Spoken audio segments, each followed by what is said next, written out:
Vamos a leer la palabra del Señor en la carta del apóstol Pedro, en el capítulo 3 y en el versículo 13. Un versículo que en esta mañana nos va a poner a pensar, porque es un versículo un poco extraño. Un versículo en el que, bueno, no me quiero adelantar. Vamos a leer la palabra del Señor. Dice así el apóstol Pedro: ¿y quién es aquel que os podrá hacer daño si vosotros seguís el bien? Vamos a orar al Señor. Querido Dios, querido Padre, te doy muchas gracias porque me das el privilegio de poder compartir tu palabra, Dios mío.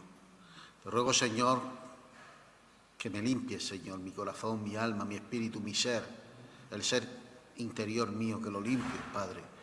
Que hagas como el profeta Isaías y pase un carbón encendido, Dios mío. Te ruego, Señor, que tu palabra toque el corazón de mis hermanos, Dios del cielo. Aquellos que están aquí, aquellos que nos escuchen en internet, aquellos que no han podido venir, Señor, por cualquier circunstancia, también nos acordamos de ellos, Padre. Te ruego que los bendigas grandemente, Dios mío. El hermano que está en el hospital, Señor, que no da muy buenas noticias, te ruego, Señor, que tú pongas tu mano. Tú eres todopoderoso, Padre. En el nombre de Jesús. Amén. ¿Se han dado ustedes cuenta de lo que dice Pedro? Dice que si usted hace el bien, usted, yo, no podemos recibir mal. No podemos recibir daño. Si hacemos el bien, no nos pueden hacer daño. Ahora yo pregunto, y no contesten, ¿vale? Yo pregunto, Pedro, ¿qué nos quiere decir con eso? ¿A qué se está refiriendo Pedro? Sabemos que la Biblia es inspirada, por tanto Pedro no se puede equivocar, porque era el Espíritu Santo el que estaba custodiando la mente de Pedro a la hora de escribir. Pero es que este texto bíblico no tiene lógica, porque yo sé que ustedes hacen el bien, yo intento también hacer el bien, pero daño recibimos. E inclusive, aquellos que quieren ir en orden, le ponen trabas, porque en un mundo donde reina y gobierna la maldad, el engaño, la mentira, cuando nosotros vamos con la verdad, parece que nos ponen como una zancadilla. Y les pongo un ejemplo. Yo sé de un hermano que quiso abrir una cafetería y él, como cristiano, pues él arregló toda la documentación oportuna para poder abrir la cafetería. Pues bueno, le ponían cientos y cientos y cientos de trabas. Sin embargo, otro señor, otro que no era cristiano, pidió los permisos para abrir una cafetería, fue con engaño y al momento se lo dieron. Entonces, ¿Pedro se equivocó aquí? Imagínense ustedes lo siguiente. Si el día 1, que es cuando me ingresan la nómina, voy al banco, dejo solamente el dinero para pagar la corriente, el agua y la hipoteca. Lo sobrante lo saco del banco, salgo del banco, me atracan, me dan un golpe, me tiran al suelo, empiezan a darme golpes, me llevan al hospital, me han robado el dinero, me llevan al hospital y de tal manera que el golpe que me han dado me deja en una silla de ruedas. ¿He recibido daño? He recibido daño. Si me roban el coche, que es el único vehículo que tengo para ir a trabajar, para llevar el sustento a mi casa, ¿me han hecho daño? ¿Me han hecho daño? Claro que me han hecho daño. Yo no creo, hermano, que ninguno de los que vemos aquí digamos, qué bendición, me han robado el coche, me lo tenían que haber robado antes. ¡Oh, qué bendición! O si les golpean a alguien y le roban el sueldo del mes, diga, ¡oh, qué bendición! Me robaron el sueldo del mes, me han dado un golpe, me tenían que haber dado más fuerte. ¿Verdad que no? Nosotros vamos a ver lo que quiere decir Pedro, porque la Biblia no se puede contradecir. El problema es, o mejor dicho, la diferencia es entre leer la Biblia y en estudiar la Biblia. Leer la Biblia es ir pasaje por pasaje leyendo y dejar que Dios te hable, evidentemente. Pero estudiar la Biblia es desarmar la Biblia y unir un versículo con otro. Y podemos decir que es como una cadena donde hay varios eslabones que se unen uno al otro, uno al otro, uno al otro, uno al otro. Así es la palabra del Señor. Vamos a leer en Romanos, capítulo 12 y versículo 1. Mire lo que dice la palabra del Señor.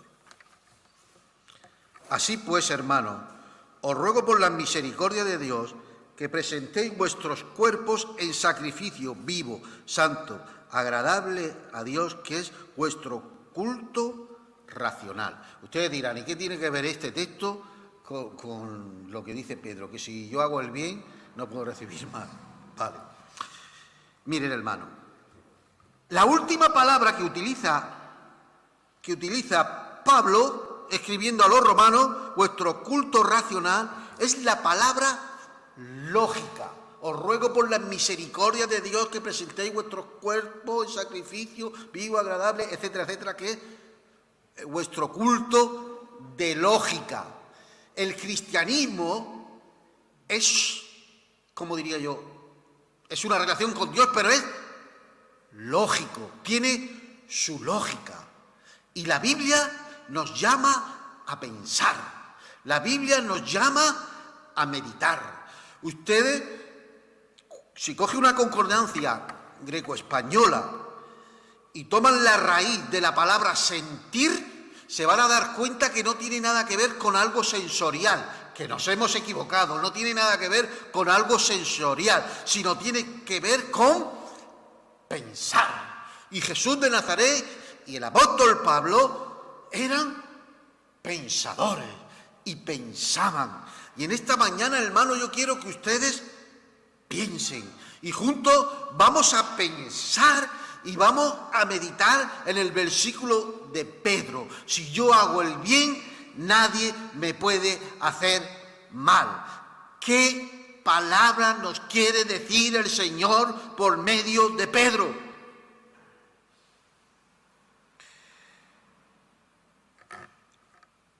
Les invito a que vengan conmigo a 2 de Corintios capítulo 5 y versículo 8. Porque aquí está la clave. Dice la palabra del Señor, pero confiamos y más quisiéramos estar ausentes del cuerpo y presentes en el Señor. No sé si ustedes lo han captado. Dice que si yo no estoy en mi cuerpo, entonces yo estoy presente al Señor. Está hablando de una dualidad. Mi cuerpo no soy yo. Dentro de mí está la esencia de mi ser, el alma, el espíritu, las emociones, el corazón, etcétera, etcétera. Cuando Pedro dice que haciendo el bien no te pueden hacer mal, está diciendo que no puede tocar nadie la esencia de tu ser, al no ser que tú y yo nos dejemos. De ahí que dice la psicología que no te hace daño las palabras que a ti te dicen, sino te hacen daño como yo reacciono a esas palabras. Y les voy a poner un ejemplo de un testimonio para que ustedes lo entiendan mejor. Un judío austriaco, en la Segunda Guerra Mundial, lo cogieron los nazis y le metieron preso. Le metieron en un calabozo donde el frío era más grande que una congeladora o parecido a una congeladora, con mucho frío. Le quitaron la ropa, le golpearon, le torturaron, pero no quedó ahí la cosa, sino que a sus padres ancianos les asesinaron. No quedó ahí la cosa, porque también asesinaron a su pequeño y a su esposa. ¿Saben ustedes lo que dijo este judío austriaco? Me han quitado lo que más quería. Me han destrozado el cuerpo con la tortura, pero no han podido quitarme la capacidad de reaccionar, o amando o perdonando. Le golpearon el cuerpo, sí. Le rompieron el cuerpo, sí. Le quitaron a su hijo, también. Le quitaron a su familia, evidentemente. Pero sin embargo no pudieron tocar la esencia de su ser, y él recapacitó perdonando. Porque Dios le ha dado a usted y me ha dado a mí la autonomía de decisión. Por eso dice la Biblia que cuando Dios crea al hombre, dice la palabra del Señor que éramos imagen de Él. Nosotros tenemos capacidad de decisión. Y en esa capacidad de decisión, nadie puede tocar esa capacidad de decisión, tan solamente yo soy el que me puedo hacer daño a mí mismo. De manera que ni aún, miren, nosotros tenemos un concepto erróneo de Dios. Les explico. ¿Dios es todopoderoso? Evidentemente Dios es todopoderoso. Pero la omnipotencia de Dios es distinta a la omnipotencia de los dioses paganos y de los dioses griegos. El Dios judeocristiano hay cosas que no puede hacer. El Dios judeocristiano no puede mentir. El Dios judeocristiano, es decir, nuestro Dios, es un Dios moral y no puede actuar de una forma inmoral. Pero el Dios judeocristiano también hay una cosa que no puede hacer, y es tocar la esencia de nuestro ser si nosotros no le damos permiso. Usted y yo tenemos autonomía de decisión. Por eso dice la palabra del Señor en el libro de Apocalipsis, capítulo 3 y versículo 18. He aquí, yo estoy a la puerta y llamo. Si alguno me abre, yo entraré, cenaré con él y él conmigo. Cuando Pedro está diciendo que si hacemos el bien, nadie nos puede hacer daño, cuando Pedro está diciendo eso, está diciendo que el único que nos puede hacer daño en nuestro interior somos nosotros mismos.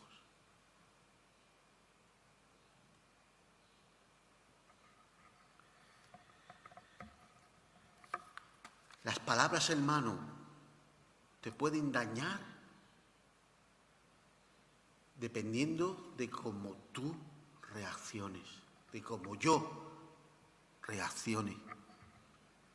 Nos pueden golpear, nos pueden robar, nos pueden hacer lo que sea, pero no nos pueden tocar la esencia de nuestro ser, porque la esencia de nuestro ser, Dios la creó en autonomía para el ser humano. Fíjense en Jesucristo. ¿Se acuerdan ustedes de Jesucristo? ¿Lo torturaron a Cristo? Según la costumbre de la época, a Cristo lo amarrarían a un poste y le inclinarían la espalda, lo harían así. Y según la costumbre de la época, un soldado romano a la izquierda y un soldado romano a la derecha le inflarían a palos con el látigo. El látigo romano llevaba utensilios cortantes en la punta, utensilios cortantes, bolas de acero, huesos de animales afilados, y dicen algunos historiadores que también tenían como una especie de anzuelos, de manera que cuando al reo le daban el latigazo, el látigo abrazaba la espalda y esa clase de anzuelos se le clavaban en el vientre, y al tirar el soldado romano hacia atrás recogiendo el látigo, dicen los historiadores que les quitaba trozos de carne. De manera que dicen los historiadores que a algunos reos que pasaban por esa tortura se les llegaba a ver los intestinos. ¿Sufrió Jesús? Sufrió Jesús. Le pusieron la parte travesal de la cruz amarrada a la espalda, con los brazos detrás. Esa es la costumbre de la época.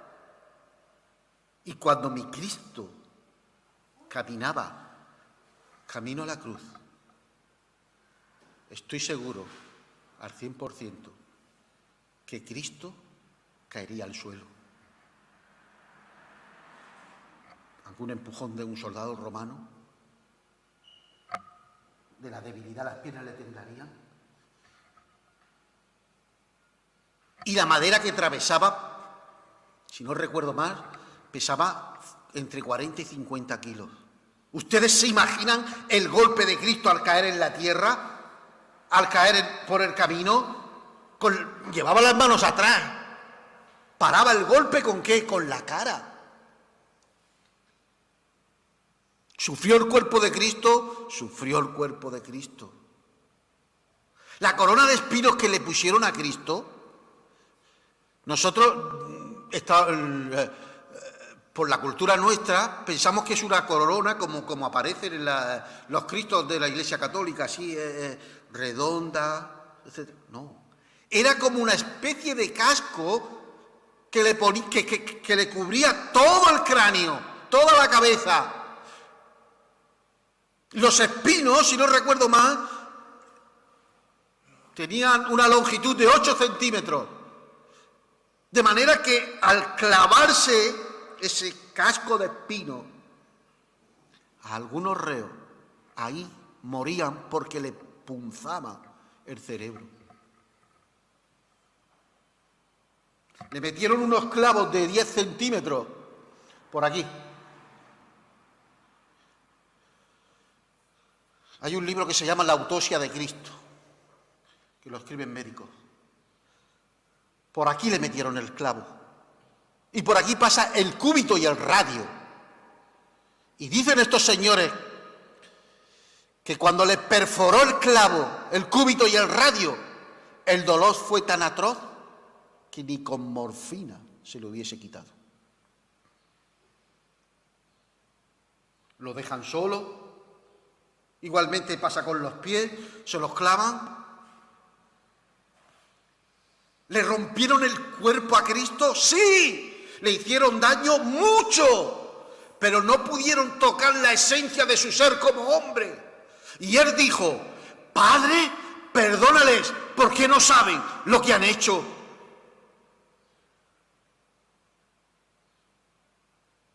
Y usted dirá: pero es que Cristo era Dios. Pero, ¿y qué me dicen de Esteban? ¿Se acuerdan ustedes de Esteban? Dice la palabra del Señor en Hechos de los Apóstoles que lo apedrearon, que murió como apedreado. ¿Ustedes se han parado a pensar, a recapacitar lo que tuvo que sufrir Esteban? Imagínense que le lanzan una piedra y le dan el brazo. A lo mejor esa piedra le haría daño y le haría un morado. Pero la segunda piedra que le diera en el brazo le rompería el hueso. Le romperían la clavícula. Porque los judíos tiraban las piedras con intención de lapidar y de hacer daño. ¿Y cómo reaccionó él? ¿Le tocaron la esencia de su ser? No, porque él actuó de la siguiente manera. Padre, no le tengas en cuenta lo que me han hecho. Lo que nos hace a nosotros sufrir. Lo que nos hace a nosotros inclusive enfermar es la falta de perdón. Y en esa falta de perdón es usted y soy yo el que decide si perdona o no perdona. Se hizo un estudio, estoy hablando de hace aproximadamente 10 o 15 años, cuando yo estudié en el Instituto Bíblico. Yo tuve un profesor que era psiquiatra y teólogo. Dice el hermano que se hizo un estudio en una facultad de medicina de Nueva York. Cogieron a un grupo de personas que sufrieron grandemente y las dividieron en dos grupos, los que perdonaron y olvidaron y los que no perdonaron. Le pusieron los cables de estos que le ponen los médicos en la cabeza y llegaron a la siguiente conclusión, que el diagrama de los que no habían perdonado, cuando se les recordaba la situación, actuaba de forma tóxica y enfermiza, mientras los que habían perdonado, el diagrama daba a entender que los que habían perdonado no tenían dificultad y vivían una vida plena y saludable. Por tanto, ¿quién es el que hace daño cuando a mí me hacen cualquier cosa? Soy yo mismo por no perdonar. Y yo tengo la última palabra, como dijo este judío austriaco que hemos mencionado, en perdonar o no perdonar, en lo que yo decido. Nosotros no somos robots. Nosotros somos seres humanos creados a la imagen de Dios. Y nosotros somos los que decidimos. De hecho, fíjense, la última palabra de una persona para salvarse o condenarse no la tiene ni el diablo ni la tiene Dios, la tiene el ser humano mismo. Y les voy a decir por qué. Porque Dios, dice la palabra del Señor, no quiere que nadie se pierda. ¿Lo dice sí o no? Lo dice. Por tanto, la última decisión en el ser humano para salvarse o condenarse no la tiene Dios. Porque si la tuviese Dios, el hombre confesaría a Cristo como Señor y Salvador y no se condenaría. Pero tampoco la tiene el diablo. Porque el diablo lo que quiere es que todo el mundo se condene. De manera que la última decisión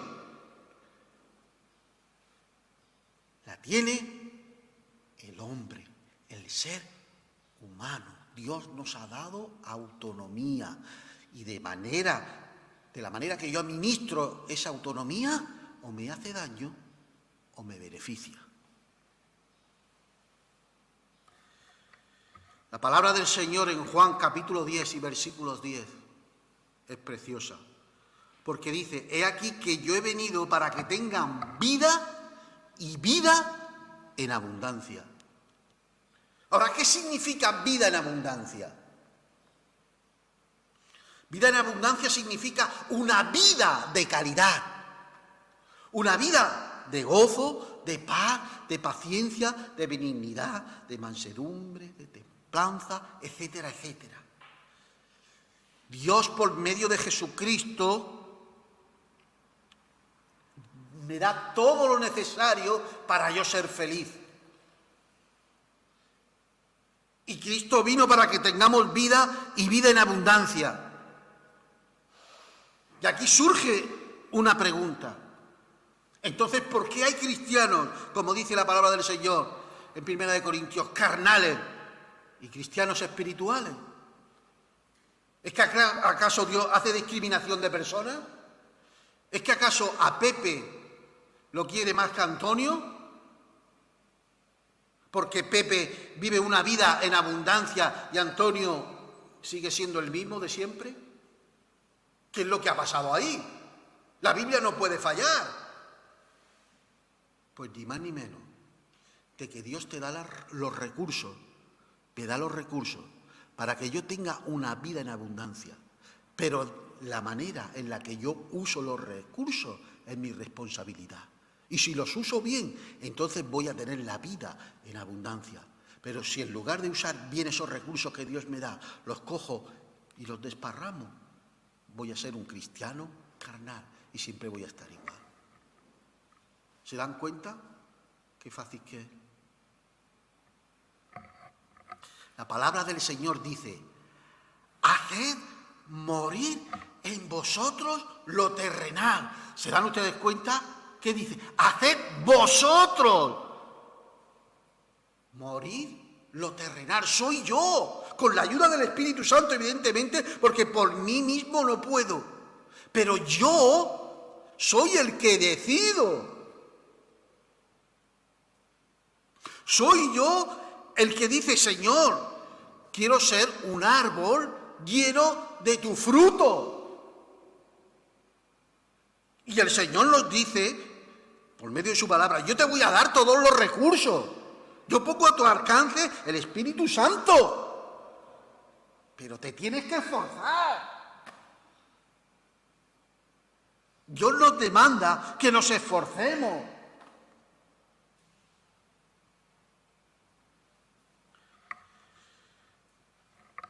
De manera, mi querido hermano, que ya voy a concluir, que a las palabras de Pedro, si hacemos el bien, nadie os puede hacer daño, tenemos que decir lo siguiente: pueden dañar mi cuerpo, pueden quitarme lo que yo más quiera, pueden quitarme inclusive mis recursos económicos, pero no pueden tocar la esencia de mi ser, reaccionando de una manera u otra, porque Dios me ha dado autonomía sobre mi interior. De manera que de la manera que yo actúe, o bien perdonando al que me ha hecho daño, o bien odiándolo, es lo que me va a hacer daño. Si lo perdono y lo amo, no me va a hacer daño. Pero si le odio y le tengo rencor, yo mismo me puedo inclusive hasta enfermar. De manera, a la palabra de Pedro, que parece contraria a los hechos cotidianos, nadie nos puede hacer daño si hacemos el bien. La respuesta es: yo tengo la llave para que no me hagan el mal, porque nadie puede tocar la esencia de mi ser, mi espíritu, mi alma, mi corazón, mis pensamientos, etcétera, etcétera. ¿Saben a lo que me estoy refiriendo, verdad? Nadie lo puede tocar porque Dios me ha dado autonomía. Ni aún Dios, porque Dios me ha dado autonomía. Porque Él mismo dice en el libro de Apocalipsis: llamo a la puerta y si me abres bien, si no, no. Que el Señor les bendiga grandemente en esta mañana.